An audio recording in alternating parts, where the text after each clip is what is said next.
आपका यह द्वितीय पाठ श्रेयस्करी स्वस्थिति। अपनी इच्छा, अपनी चाहत, अपनी भावना श्रेष्ठ होती है। प्रस्तुत कथा जो है यह पंचतंत्र के लब्ध प्रणांश भाग से लिया गया है, जिनके रचयिता विष्णु शर्मा जी। लब्ध प्रणांश यानी पुनः प्राण को प्राप्त कर लिया या मरते मरते बच गए, ऐसी कहानी इसमें आता है। इसके नायक तपोवन के तपस्वी हैं, जिनका नाम सालंकायन है।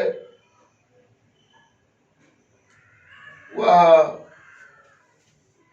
तपोवन में रहते हुए तालाब में स्नान करने जाते हैं। स्नान करते हुए अचानक देखता है कि बाज एक चूहे को पकड़ लेता है पैर से, और वह बचाए बचाए प्रार्थना करती हुई चूहिया चिल्ला रही है। मुनि को उस चूहे की आवाज सुनकर दया आती है और वह एक छोटा सा पत्थर उठाकर बाज को दे मारता है। पत्थर लगते ही बाज के चंगुल से चूहिया गिर जाती है और वह मुनि के गोद में समाकर त्राहिमाम करने लगता है। बाज कहता है, मुनि आप मुझे पक्षी दे दें, चूहिया दे दें। बाज पक्षी के इन कथन को सुनकर मुनि कहता है, शरणागत धर्म तुम नहीं जानते हो। मेरे शरण में यह आया हुआ जीव है, मैं इनकी रक्षा करना चाहूंगा और करता रहूंगा। प्राणियों को प्राण की रक्षा करनी चाहिए, दुष्टों को दंड देना चाहिए, सज्जनों का आदर सम्मान करना चाहिए, गुरुओं की पूजा करनी चाहिए और देवताओं की स्तुति करनी चाहिए। नीच पक्षियों को खाने वाला, स्वयं पक्षी होकर पक्षियों को खाते हो, स्वजाति घातक हो, तुम क्या निर्गल बातें मुझसे करते हो।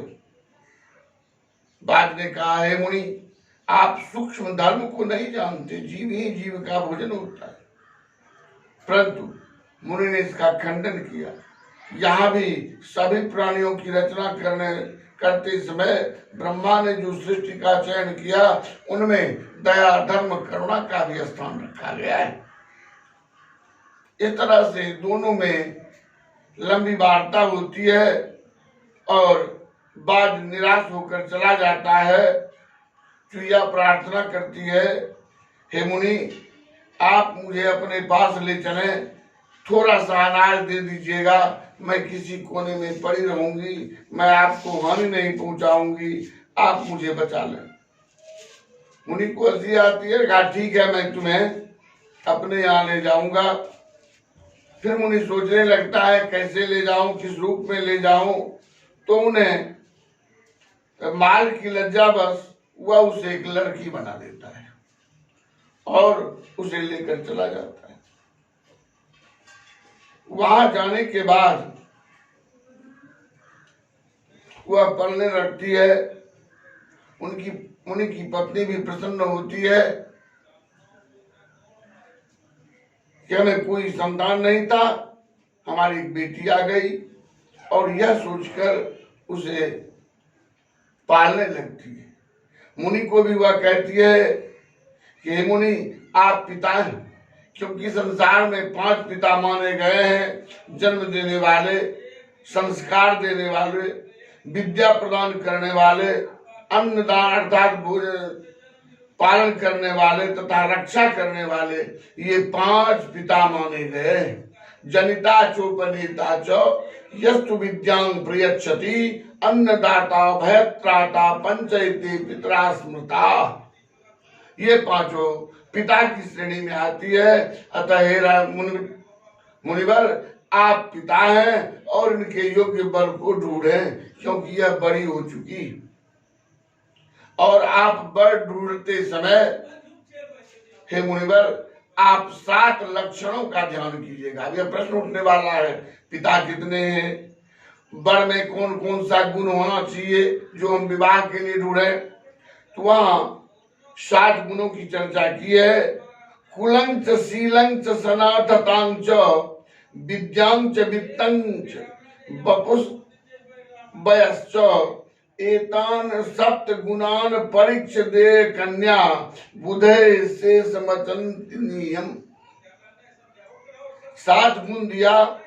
पहला कुल हो, दूसरा शील स्वभाव सही हो, तीसरा उनमें विद्या हो, बपु शरीर संतुलित सुंदर हो, वयः उम्र कन्या के अनुकूल हो, उनमें आकर्षणिक प्रभाव यानी आकर्षण उत्तम हो। ये 7 गुण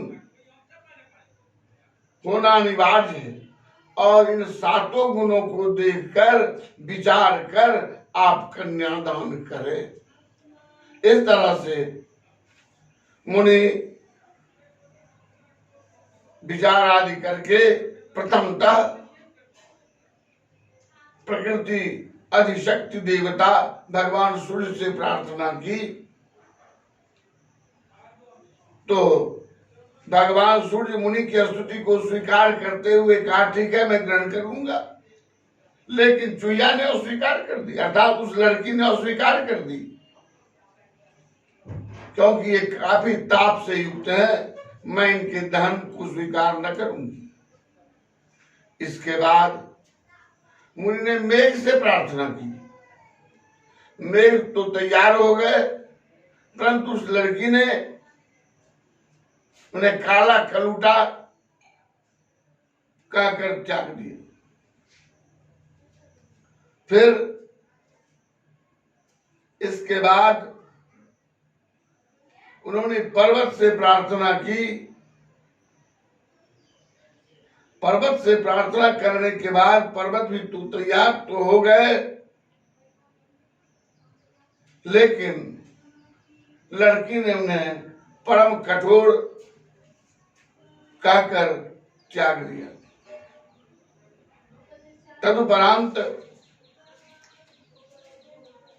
पर्वत ने ही कहा कि मुझे छेदने वाला और कोई नहीं, चूहा है, इसलिए मुझसे भी श्रेष्ठ चूहा को ही आप स्वीकार करें। चूहे को जब बुलाया तो उस लड़की ने सबसे सुंदर और श्रेष्ठ महान बताई। मुनि अंदर हृदय से सोचने लगे कि वास्तव में स्त्रियां न सुवर्णेन रत्नानि राज्य परिक्रयायताम तथा वंशति कामिन्याम यथा अभिष्टम वरम। वास्तव में स्त्री उन्हीं वस्तु से अधिक प्रसन्न होती है जो उनकी आत्मीय इच्छा होती है। समय आने पर वह स्वर्ण रत्न भी फीका हो जाता है मनोवांछित फल प्राप्ति के सामने। अतः स्त्रियां मनोवांछित के अधीन होती हैं और उस लड़की की शादी पुनः चुईया बनाकर चूहों के साथ कर दी गई।